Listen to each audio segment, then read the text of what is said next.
Okay, we're going to come back. Notice the silence, isn't that creepy? This time we're going to come back focusing on the keyboard player and his spot in the mosaic concept of a groove. And by the way, you guys, this isn't just about 12-bar forms or blues or rock.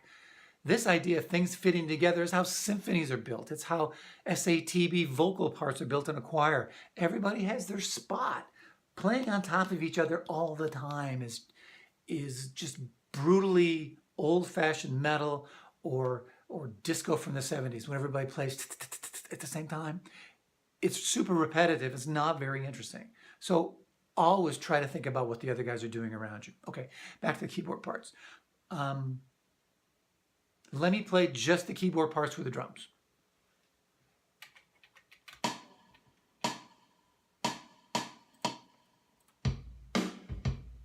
Notice there's no keyboard part on the first verse. This is where we are in the tune. We're in the first verse.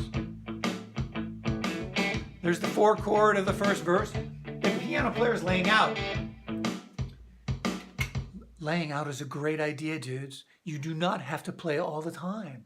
So when this piano player comes in on verse 2, it's like, wow, where'd that guy come from? Isn't that interesting? Also, he replaced 2 guys that got dumped in the second verse. In the first verse, there was a melody line, and there were backup parts that were being done by singers. Oz. By the keyboard player laying out, all he did was just replace the 2 guys that had been removed in verse 2. That's super smart, as opposed to just adding all the time. That's crazy. You got to cut things while you add. Okay, so we're going to go on. Here comes the second verse, and you'll hear the keyboard player come in. Ah, shoot! And we went back to the top. Anyway, remember it's this. No keys, right? I solo the piano player, and there ain't nobody there. So let me unsolo him and the band comes back. In the second verse, I'll just have drums and piano.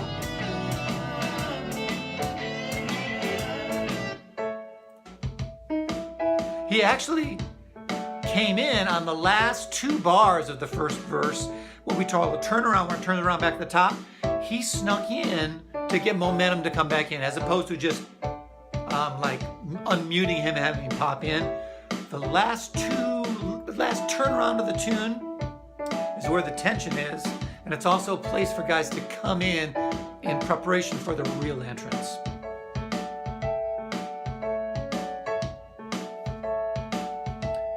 You'll notice that this piano part is do ga do ga do ga do ga do ga do ga do ga do. It's almost like there's other little chords in there, but it's really just a wiggle that sort of has a melody like the guitar part did in the first verse. Fourth verse, here's the piano part. That piano, that kind of Tripoli thing is kind of a New Orleans sort of Fats Domino sort of thing.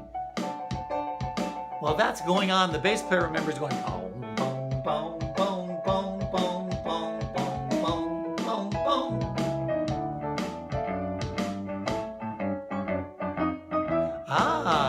And the piano guy on the very outro had a rising line against the bass player's falling line, and the guitar player laid out, and then they all came back together at the end, okay? I'm gonna play you just guitar, bass, and drums from the beginning. Simple drum part with no hi-hats, no cymbals, no fills.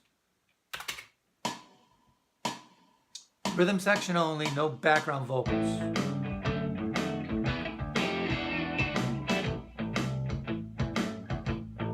Also notice how tight everybody's.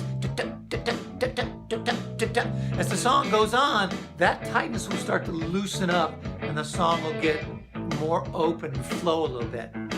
But tight is a great way to establish time, feel, and communication. Piano player's adding himself in, second verse. The piano player's playing this rhythm. Tweet-da-da-da. On your groove sheet, all of these parts are represented in notation over here. There's the rock and roll part, the Chuck Berry part, the guitar player's playing. Right now the piano player's playing sort of this horn punch idea. There's a few other concepts. Piano player's changed his idea. We know the bass player changed his idea. Guitar player's rather the same each time.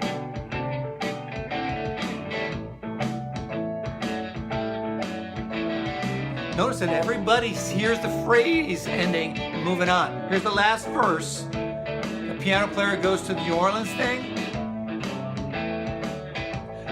That gave the guitar player some place to play a longer line or a bass player line.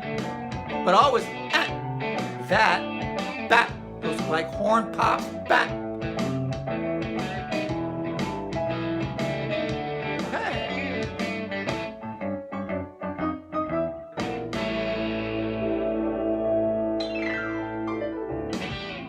It ain't over till it's over too. There should be a, make sure you end your darn tunes and just don't have them fall apart like a practice garage band.